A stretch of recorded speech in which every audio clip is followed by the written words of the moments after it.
All right. I think we have a lot of participants joining already. There may be more on the way. I still see the number goes up, but we probably can't wait anymore.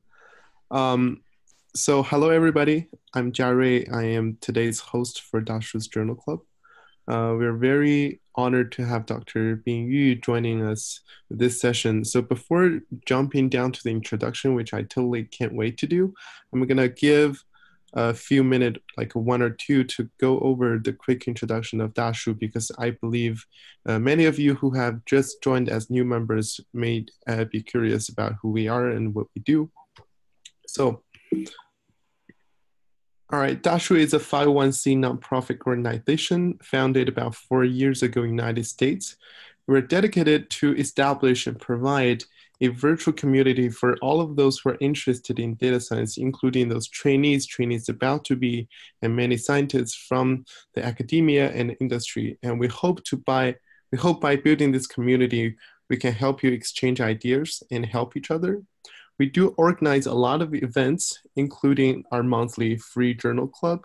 We have amazing speakers every month from academia or industry. And we also hold technical seminars, and maybe every now and then, every other 2 months or something, we host and sponsor international scientific conferences related to statistics and data science.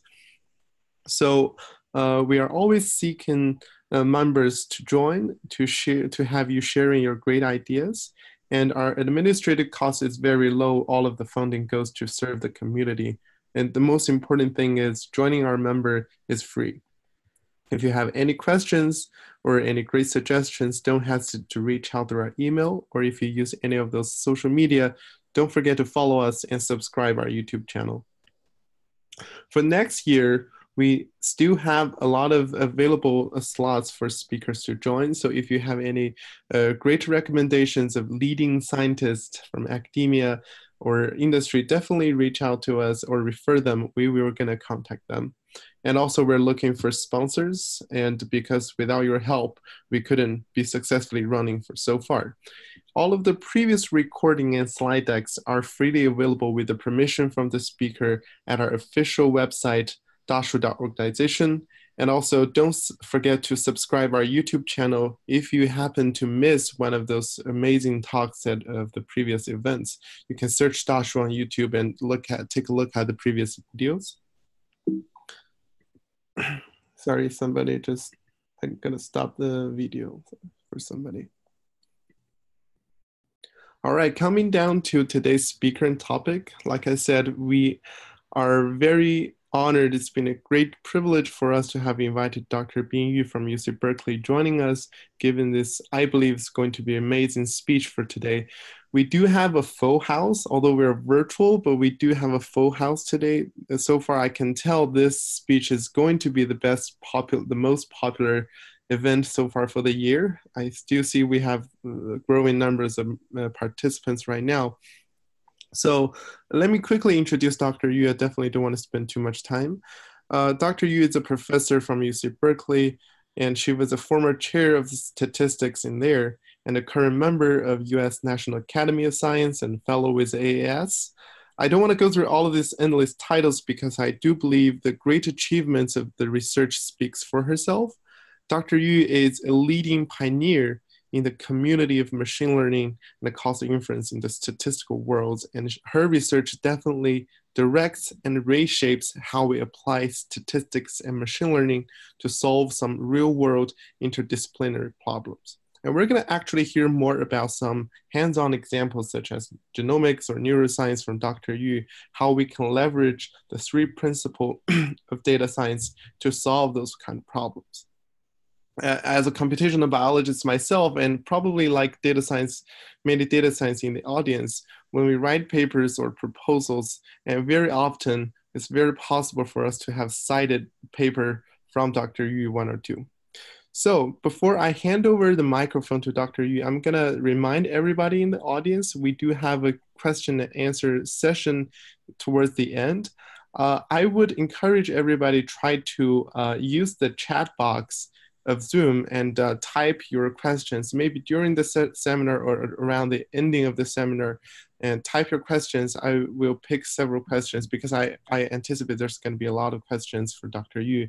I will try to read them to you instead of unmuting everybody because it could be a chaos. All right, so without further ado, we welcome today's speaker, Dr. Bing Yu from UC Berkeley. Dr. Yu, I'm going to stop sharing my slide and you can start sharing yours. Thank you.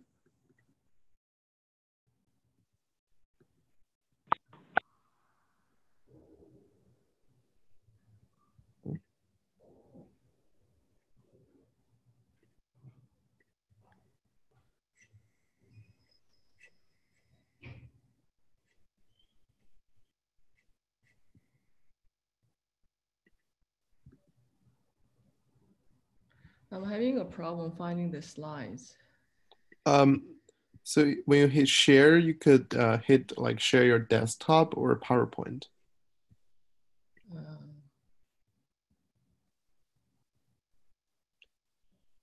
I remember I brought up the slides, but now I cannot see it in the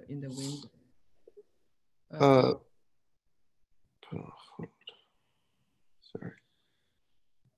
I think one person is actually sharing her slide deck. Let me try to do something. Actually, we have an audience named Liang Fang who is accidentally sharing your slide. That's Maybe right. because. Yeah, so.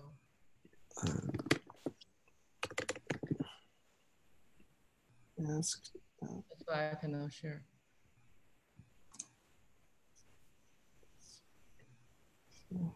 Okay, I think you can share your slides now. Let me try again. She's still sharing her slide. I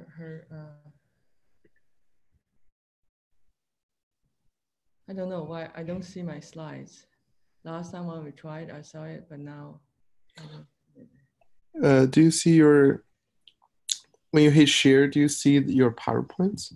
I see her, I don't see, oh here, I see it, okay, good, yeah. Okay, sorry about that. Awesome. Yeah. Well, Terry, thank you very much for the very kind introduction. I'm really happy to be here to share our experiences. Basically, I now kind of discuss it as 3 principles of data science, but actually this is really like 10, 15 years of experience for my group and my collaborators doing data science. And we try to kind of summarize it and expand it into principles as a way to share best practices.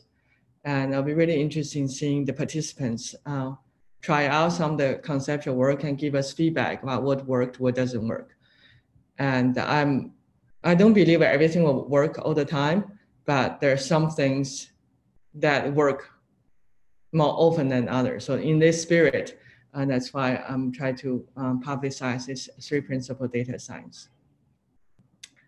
So data science for me is really about 3 pillars. Machine learning is in the middle of computer science and statistics and domain knowledge. One less known story is actually a statistician working for census in 1890, which I think I recommend you guys look up. He basically tried to speed up computation for census processing and then end up devising a computer device called the Caravan tabulation machine.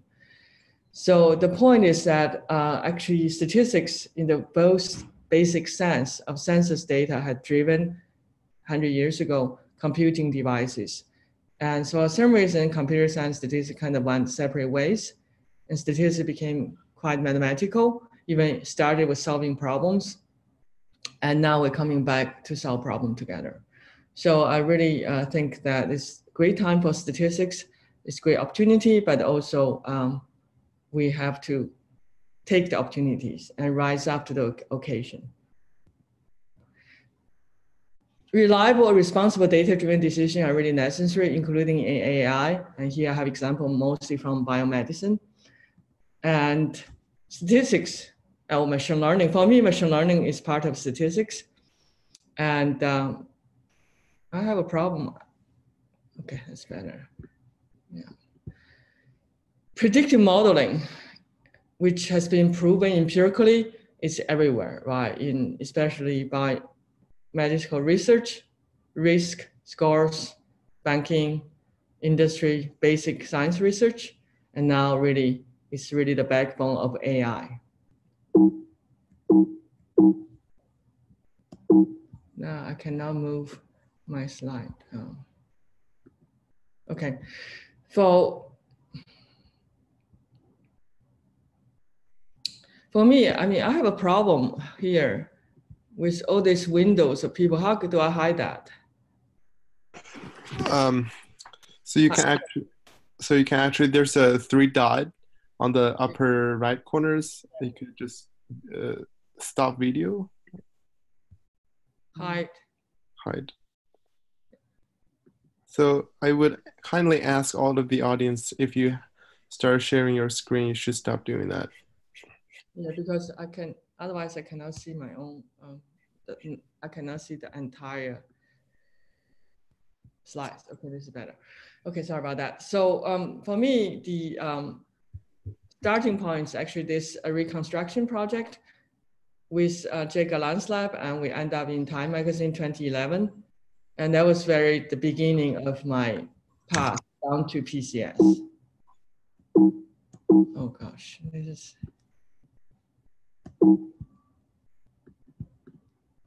Yeah.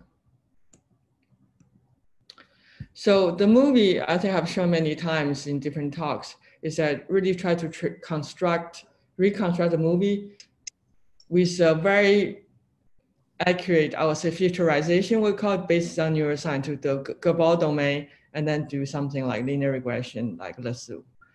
And I wanted to do interpretation, so that's why I went to the idea of adding stability to cross-validation for lasso, and worked really well. That was really the beginning of PCS. And then I started working with Ben Brown, who's a colleague in Berkeley, try to really add stability to random forest. So the movie reconstruction project, I was adding stability to cross-validation with my student, Qingwei Lim. And it took a long time to really think through. And then the second project we really applied stability was really this project adding stability to random forest and for really high order genomic discoveries for between biomolecules, which I'll get back to. And then the iterative random forest now actually become the backbone of our new collaborative project with the Charles Zuckerberg BioHub, with people cardiology from Stanford and the UCSF. And we're really working with the UK Biobank data. Eventually, we would like to have a local data because it's more diverse. So that's really, the idea is to try to find hard defect phenotypes, genetic components, and do single cell experiments to really look at the biophysical properties. So this is really an ideal project for me in the sense that you have the science, you have machine learning, and you have the clinician all engaged. It's really exciting for us to be able to find such a team. And we also have been continue to work with Jack Galant's lab, and the paper is on arXiv, and we are writing the paper very carefully. Jack has really high level standard for paper writing, so we're revising. Basically, he's working with my former students line by line. So Risa now returned to UCSF as faculty, Yuan Si going to join Duke, and he's at ETH for postdoc. Adam is at Google. Mike Oliver now is at Alan, and Ben went back to Oxford, who collect the data. So this is we build on deep learning and understand, try to do interpretable machine learning, especially how can we help neuroscientists to do the experiments better. So a lot of the work as it evolved have the flavor of modern experimental design. We use big data and domain knowledge to build models, and then we give hypothesis generation for scientists to do more experiments. And scientific machine learning is something people have been using, which I really like, and I think what my group does is really scientific machine learning. And I try to formally define it. I haven't seen any other formal definition. It really uses machine learning or statistics for scientific research to extract from data, discovery, theory, and knowledge. It builds also scientific principle in machine learning algorithms.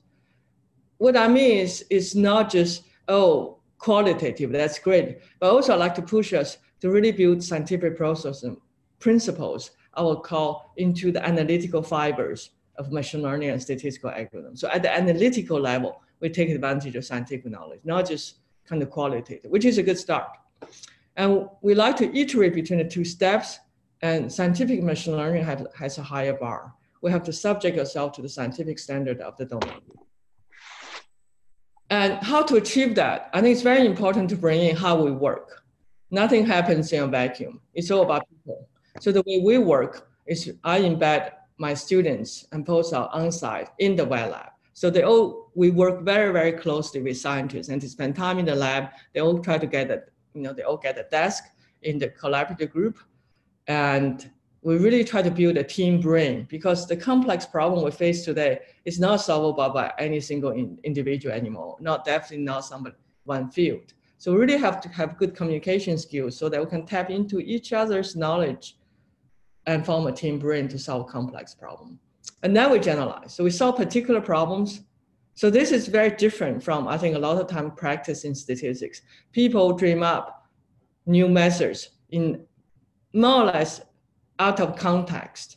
I feel like people like Leo Breiman, who divide random forests, I think that's great because they have a lot of experience already in later part of their life to do algorithm design. But for young people, I just don't think it's very productive without the reality to design and generalize to another method. For publication, you might get public, but solve problems, it's a different matter. So really encourage people in our field to think about solving problems, not about publication. Publication is something you should be proud of when you have something worthwhile to share. Otherwise, it doesn't really help statistics as a field. And this takes a whole community to embrace the view of solving problem instead of using publication as an end goal. And then you generalize. When you prove something works in a particular scientific or domain problem, and then I think this method has a lot more possibility to be useful for a general method. And then we can use relevant theory to analyze. I love theory, but I only love relevant theory. It's not just to generalize somebody else's paper and for no good reason with 10 different conditions, which even the author doesn't even give example that there's a model realistic that can satisfy. And that really wastes a lot of the talents we have in statistics. We have finite energy. You do that, you have less time to solve real problem. As a standing, the field in data science, it weakens our standing and takes everyone to try to solve problems. Otherwise, we're not going to be very strong partner in the data science domain. Recently, actually, a doctor was at the AI conference for biomedicine for UC system. And then actually a doctor from UCSF, a young doctor, was mentioning about this John Platt's strong inference, which I really like, which I didn't know. He was basically comparing particle physics. It was a paper from 1964. And he was really saying that we need a systematic way of doing science to get good results. And he calls inductive inference. The most early statistician, actually scientists who use data and draw inference. And then we have a separate field, but we cannot lose our contact or the nutrients from where we come from. I think we kind of lost quite a bit. It became too mathematical, if you ask me. And I like to really build something called data science strong inference for the whole data science lifecycle. It's not just about modeling. It's about how you formulate your problem, your scientific problem. The multidiscipline team have to understand each other in English or in other language, that the same word means the same thing. So you have a stability issue. And for data collection, which instrument use, which operator use. Data cleaning will often in genomics have different ways of cleaning the data. Would you get the same result? And you also have judgment calls made by different people. Different statisticians often end up use different models. Do we end up with the same scientific conclusion? If we don't, where is the objectivity? And data exploration, visualization, the same thing. Which data you look at, you cannot look at all the data. Would you see the same pattern? A modeling stage, how do you perturb data? Subsampling, even in the IID case, a bootstrap or cross-validation tenfold. Which model do you use? Logistic regression with linear term, quadratic term? You might get very different qualitative results. how do we know which one do you trust? Or maybe we should keep many models and then find further evidence. And how do you interpret your model result? Is that just handpicking so you get the paper published? I joke about that one day I might be killed by my own algorithm in the sense that we have open source, which is great, but there's a downside. Everybody can grab an algorithm my group developed and use it in a way that is not warranted, and then treat me with it. I'm engaged in precision medicine because I feel like if I get killed by my own algorithm, at least I try to do something rigorous and not die happier. So that's my attitude. We have to try to do the right thing. It's really our professional responsibility to do rigorous data science or statistics investigation, so we all benefit. One question I think I asked myself, hope all the participants ask too. All the programs or the software we put out there, would you trust somebody grab it and treat your children with it? And if not, what should we do? I don't have good solution, but there has to be some labeling about the programs, the software we put out there, so that we can make sure or try to make sure it's put into good use. Before we just work with collaborator, right? Which is open source, there's a lot of upside, there's also downside. People can just take it and do things with it that we don't know. Is that our responsibility or not? To make sure that things are used in the right way, or at least rigorously. So then you interpret the results and you update the domain knowledge and you go through the whole cycle. So I try to define strong inference, data science strong inference, to really embrace these alternative ways or perturbations to the process we do data analysis. And we seek stable and valid reproducible conclusions. And we cannot ignore that we actually have very different multiple paths to do the same problem. And we should just make it transparent and document it, and then use stability to get the agreeable, consistent conclusions. So I actually start, because of the movie reconstruction project, I started trying to interpret things and try to make, add stability to cross validation for the suit selection. At the time, it was really for interpretation. And later, we really moved to causal inference to try to do scientific recommendation system for scientists to do intervention designs.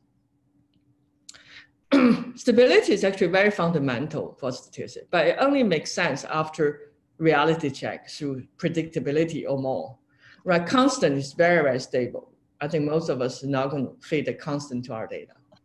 So what it says that we really need reality check first, and then among the models that pass the reality check, and predictability is a good starting point. You can have other reality checks, and then we seek stability. Stability is also a generalization of statistical uncertainty. We're talking about sample to sample variability, right? That's quite restricted perturbation. But we have the whole pipeline from problem formulation. How are you going to say whether this gene is important through a logistic regression, through a random forest, through kernel machines? Would you get the same result? If you don't, that really concerns me. We're not really being objective and being reliable. These arbitrary human choices we make in the data science process, it's really problematic. And we all know it, and we should just at least make it transparent. So to invite the users, the downstream collaborators to really help us to make I would say, responsible decision. We still have to make judgment calls, but maybe we should make more careful judgment calls and invite other people who actually will be the downstream users of what we do to engage in this process of judgment calls than by ourselves, and often don't make it very transparent because we tend to hide too much behind symbols. And you look at all our journals, we often start with X1 through Xn something. And I had no problem with it until very recently. I felt like even you use random variable, you basically assuming stability. If you only have one data set, you don't need a random variable. You're really imagining there's another data set which could have been observed. It can be viewed as another realization of the same random variable. And then you need to think about what does that mean? So all of these issues can be put under the umbrella of stability. And central limit theorem actually is a stability result. If some of you know the Lindenberg swapping trick to prove central limit theorem, that's a stability proof. So all of this involves narratives, debates that we cannot just hide behind symbols. Symbols have no reality until we make reality and make arguments so that X has a physical reality. Otherwise, it's just a mental construct.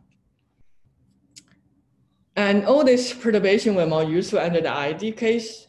We don't talk about why sometimes you use bootstrap, not subsampling. 2, right there, would you get the same result?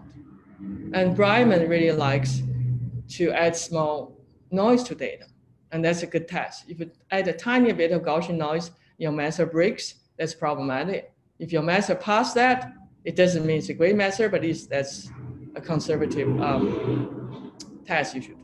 But the new forms of perturbation I want to introduce in the sense that, I mean, applied math people also doing data science now. They often work with PDEs. They are generative models, and some physics models are the best generative models that we know. How can we put that together with more the probabilistic approach? So you can simulate synthetic data with PDE models and then put it as a form of perturbation and serve as a way to really stabilize. It's kind of you're shrinking the model through data perturbation, through a PDE model, to whatever the manifold the PDE sits on. And the good thing about that, instead of changing the penalty, all of that, is that you don't have to change your program. When you change the data only, your algorithm still stay the same. And adversary example in data, in deep learning, is extreme form of perturbation, just like in stress testing in banking. And also people have been using since the 40s from economics, using stability across different environments. It's kind of different data and as a form of causality. And differential privacy is also a form of stability, which the scientists started to use to mask the data to protect our privacy. So stability, the more I work on it, the more I see it as a really unifying concept, and people get it, right? Talk about stability. People know that it's related to a perturbation. They can define, they argue it's the right one or it's the proper one, and then you look at a change. It's a word that usually is not misunderstood, and the user define these different forms of perturbation with very serious documentation. And model perturbation, right? Robust statistics is one way, and often we end up, in this deep tune paper, we have 18 different models, use deep learning and also linear regression. Which one do you use? Do you cherry pick? That's not very honest, because how about the other 17? So actually use stability. And Bayesian sensitivity analysis is a form of model perturbation. So the paper is being, through the final revision, sent to preceding National Academy of Science with my student Carl Kuhnbier. And the referees are happy. We're doing our last polishing and revisions and rewriting the case studies. So it's really building on machine learning, bringing stability for the whole pipeline. And stability can be also viewed as a significant expansion of statistical inference from the modeling stage to the whole pipeline. And it's for interpretability and also reproducibility. And a big part of PCS framework is actually documentation. You have to write out. There's no magic here. You just have to think it through, and writing it out will help you to make your mind clear and help invite other people to really critique. So together we do much better rigorous science or data science. So you have limited page limit. You can write everything, but you can have a GitHub supplement material.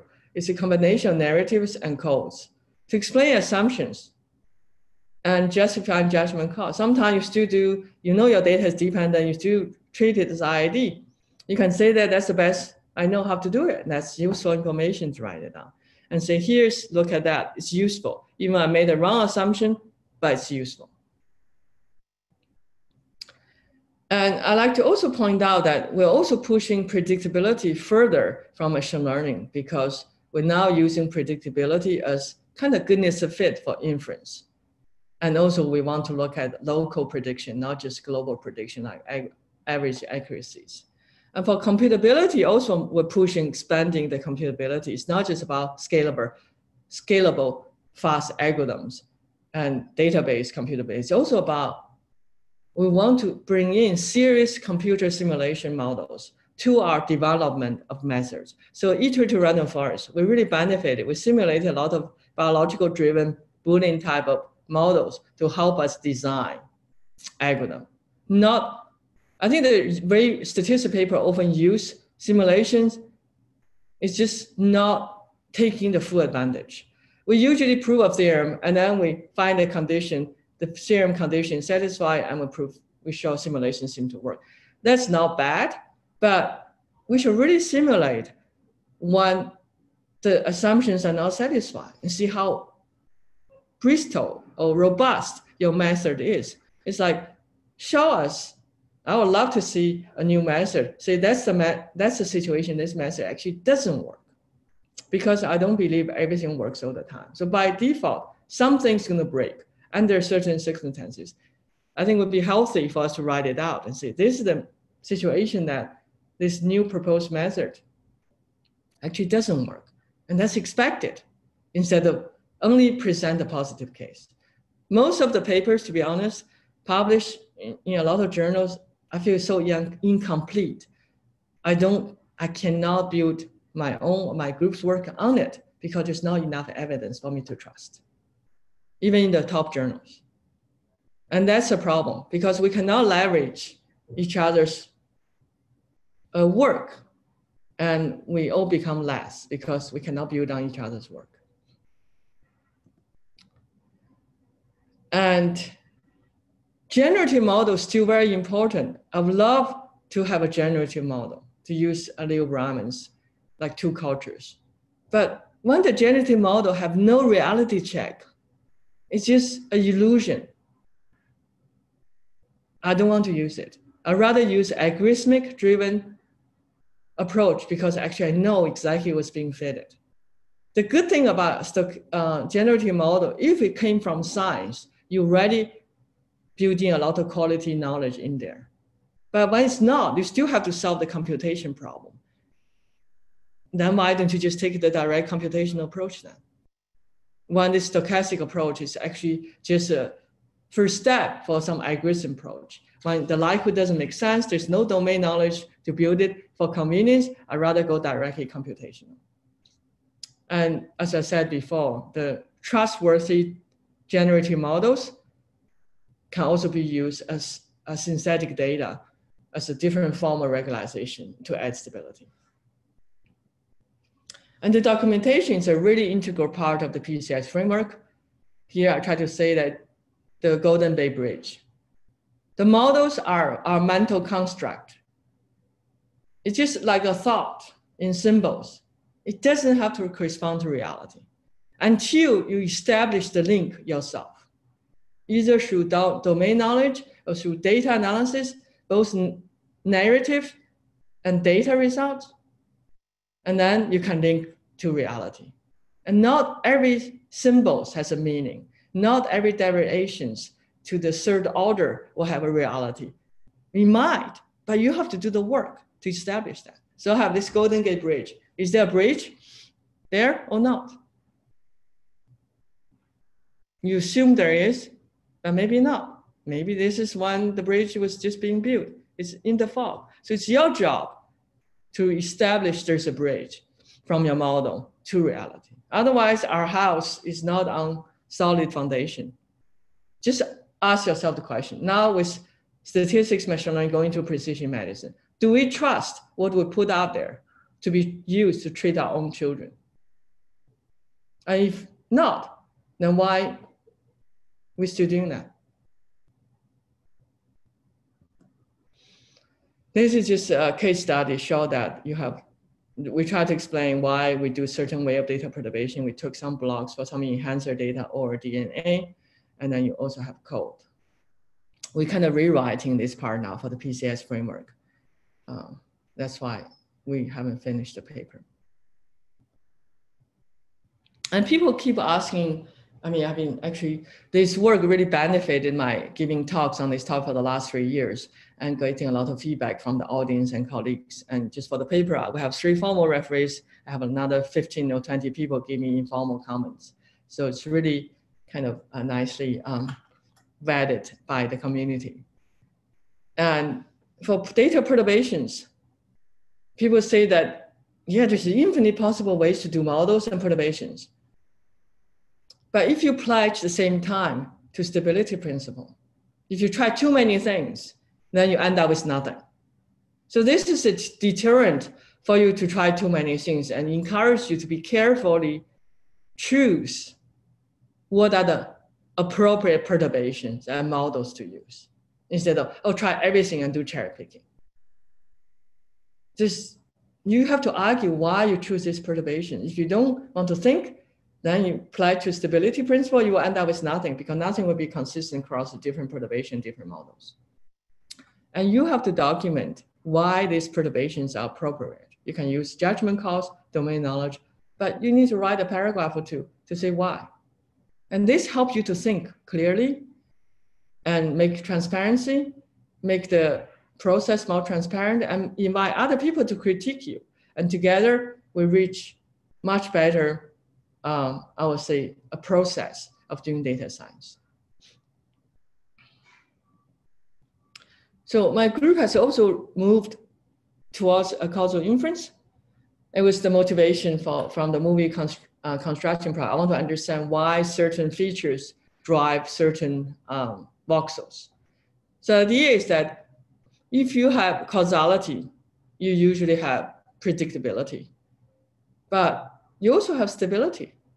But of course, predictability and stability is not always enough towards causality, but it's closer. So we're using PCS as a scientific recommendation system to generate hypotheses. Scientists can generate their own hypotheses, but with all the big data, they're going to have a hard time to have their brain wrap around the big data. So we kind of try to get the useful piece of information to shrink the possible targets for them effectively so that their experiment can be more, I would say, have higher yields than they usually just use the brain rates on papers. So that's a lot of the PCS have been used. It's towards causality, but it doesn't replace plus causality. I also like to encourage us to move towards talking about the strengths of evidence about causality, not just, oh, this is causal, this is not. There's a whole field of causal inference, which I quite like, but I also see problems that the randomization Neyman Rubin model is great. But the more sophisticated models usually have assumptions and not justified. Usually it's just made. The good thing about causal inference, people usually give names to assumptions. That's really a step forward. But a lot of these assumptions usually cannot be made data-driven. So it's like you assume causality and you get the effect size. And it's often not very clear for people from outside to think, oh, you did causal inference method, you still actually have a lot of doubts. So it's much healthier. I think we talk about the strength of evidence for causality than yes or no, because we usually don't know, even for smoking and cancer, with a NIH committee decision in 1963, after reading 29 observational studies, the committee made a decision is causal, right? So it was pretty strong evidence, but still there are people who don't believe it. We still don't have physiology evidence to see how exactly happened. So I think really we should talk about the strengths, not yes or no binary. That's too simplistic. And now we also have interpretability. And that's where part of the reason I started. And we wrote a paper. The paper just got accepted by PNS.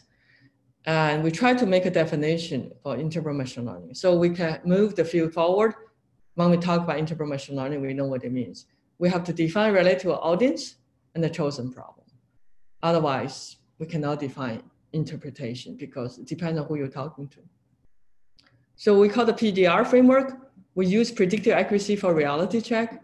And then we have descriptive accuracy to connect with humans and has to be relevant to a human audience and to a problem. So good traits to make things more interpretable. Sparsity, but really we can only deal with like 10 terms. If you have a logistic regression with 100 terms, I get lost. I cannot remember all of them. And we also don't remember the strengths. We remember major factors, non-major factors. How many of you remember the coefficients from your paper a year from the day you publish it? You probably remember the major factors came out from your model, but not the details.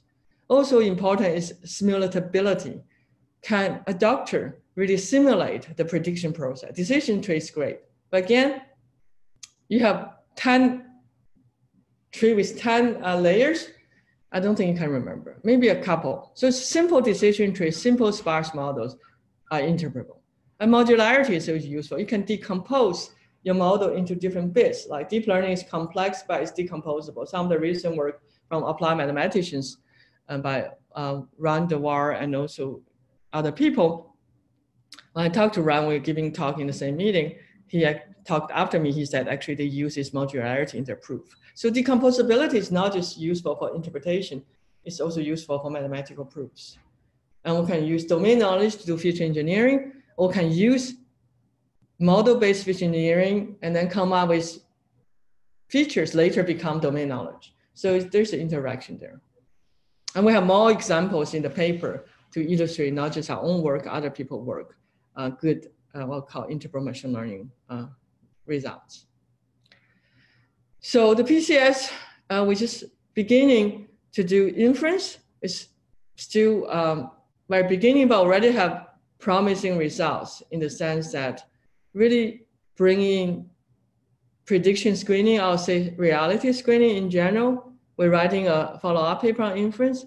It's really trying to say that when your probabilistic model is not justified, argue with domain knowledge, then we should just call things perturbation. We perturb this data, it's just more transparent, then call that confidence. If your probability model is well justified, yeah, that's great. You really have a good generative model. Yeah, we should call that confidence, all of that.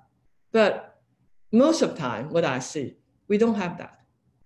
Very rarely, you go to JSM, how many stochastic models actually well justified? People don't even talk about it. It's jump into stochastic model as a habit. And then we should just call that perturbation intervals. You made assumptions which is not justified, and you perturb data this way. So your model become really a device to get some algorithm going. That's not different from machine learning. It's just you go through the generative model and they go through loss function. But if your model is not justified, it's nothing better than going through loss function. Now you're just getting perturbation intervals. That's more honest, more transparent, and it will help everyone to understand what we do. And we should really move away from true model when you don't have any justification for the truth, and we just have a habit of calling all the stochastic model true model. It's really, really harmful because people, especially beginners, think, oh, everything's true just because you assumed it. There's a complete logical circular argument without evidence to call something true. So we did some simulation studies in the paper that compare, we care about feature importance, that's where my life is. And we compare with some post-selection inference methods for a different purpose. To our surprise, actually our method worked pretty well for feature importance, actually better than post-selection. But surprise to me is that actually you don't do post-selection correction. Just use the select and do asymptotic normal approximation for the simulation with many misspecified model. It works really well. That's the green line. The blue is post-selection inference. To be fair to them, they're not trying to solve this problem, but people use it because post-selection inference is popular. But PCS worked pretty well. But to my surprise, the non-correction for this feature selection works really well because the correction by post-selection inference is usually about changing this conditional probability. And for importance measures, ordering, that correction doesn't matter. A lot of times, the word I'm in is about ordering. It's not about how many features we select. That's scientists have resource issues. They decide based on how many experiments they can run. It's really, they need us to help them to order. That's a lot in my world. maybe FDA asks us where to cut, but there's definitely another group of important problems about ordering, not about where to cut. So metric matters. Nothing works all the time. And post-selection imaging also has challenges computationally. We also did some theory. That's my view on theory. I love theory. I love beautiful, useful theory. And it's not theory versus practice. It's good quality versus not quality work. And we usually try to do relevant theory after something works in practice as a way to understand stability. So for the last 15 minutes or maybe 10 minutes, let me just give a quick overview of iterative random forest. My group and with Ben, we're building a whole pipeline using this stabilized random forest to do predictive analysis. So what we try to do here is not pattern recognition like ImageNet. It's pattern discovery. We don't know what are the patterns. Pattern recognition, you know what pattern you're looking for. It's a lot easier problem. And we're facing combinatorial possibilities. And the traditional statistical polynomial interactions in genomic problems doesn't work. It's just the analytical fibers is wrong. At the cellular level, there's no polynomial. And genes don't interact in an additive and polynomial way, but they do interact in a thresholding manner. That's why decision trees are more useful. And we have been working with Sue Seneca's lab on Drosophila development. And from literature, we know there are false order interactions of this important gap gene network. So how can we find it using modern big data and computation methods? So we really want to turn a very useful method, random forest, which is not stable. When you change the data, the path will change a lot in random forest into something interpretable. And stability comes to play here. So in terms of science, I talk about analytical fibers of the method. Is that you want the analytical form in your model, capture some good science. There's something called French flag model. Really says that biomolecules often interact in a thresholding manner because you need abundance for them for the interactions to happen. And a good mathematical correspondence is decision trees, not polynomial interactions. So what analytical form we do matters. It's not any interaction we do for a particular problem. And random forest, everybody knows, so I won't say much. And our idea is the Sumanta Basu was a joint post, and me and Ben, now assistant professor at Cornell. Kumbir was also our joint student, who just joined UCSF as a postdoc. He's also my co-author on the PCS paper. And we really interpret decision paths through importance measures, and we stabilize, and then we have outer loop of bagging. So we use Gini index. We have a new nurse paper to do corrections because we know that a Gini impurity index can be too big for noisy features. And we downweigh the non-important features. So this bet is completely plug in. You can do your own weighting and plug in and just, that's why the iteration happens. So the next phase of iterative random forest, you do reweighting. You can have your own weights. You can have dependent weights. We now have independent weights. And then we have another ensemble of trees. And we take advantage of Sharman-Hausen's work from a market basket problem. You have two blue people and red people, and you see how what are the commonly bought items. The idea is really fast computation, a bit like stochastic gradient descent. You take one person from the red group and just look at what's that commonly bought item and build a tree. If the commonly bought items are pretty small, sparse, then you end up with a very shallow trees and you get very fast going. Not shallow trees. You can get deep trees, but you have a lot of branches disappear very quickly. And then we have an outer group of bagging. So we map each path into a 0-1 vector. If something gets split, we call it 1 and 0, then we were able to take advantage of Sharman-Hausen's random intersection trees.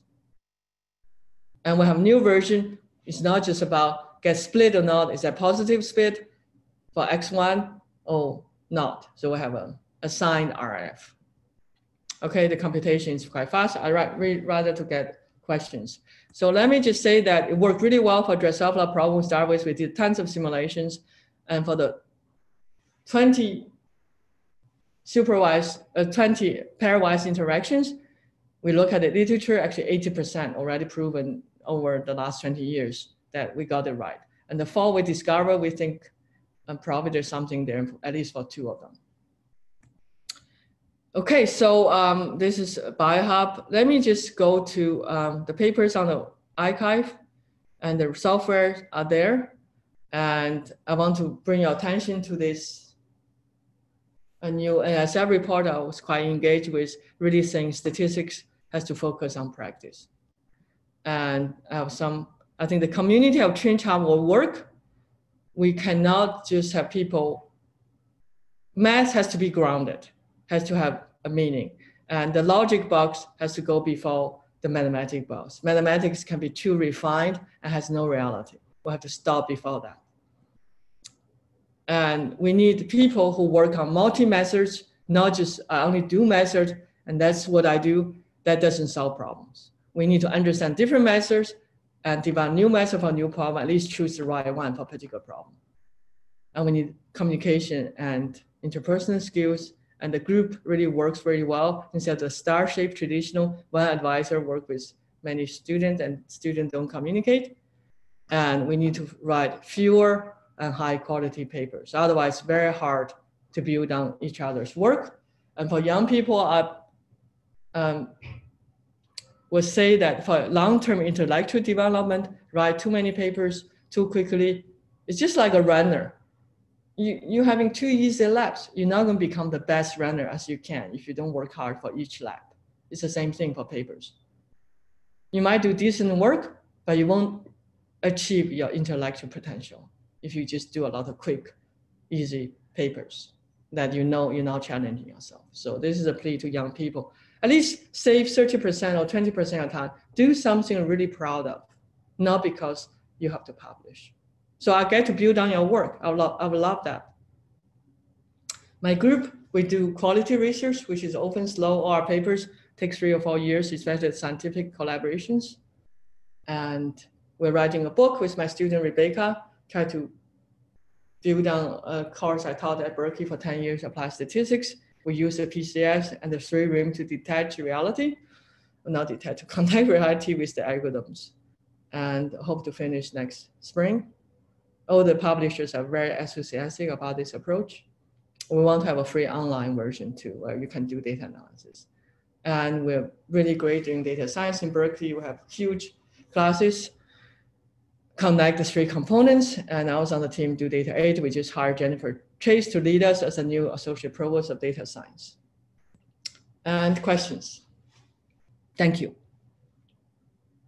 All right, thank you. Thank you very much, Dr. Yu. That's a great talk. It's a really enlightening.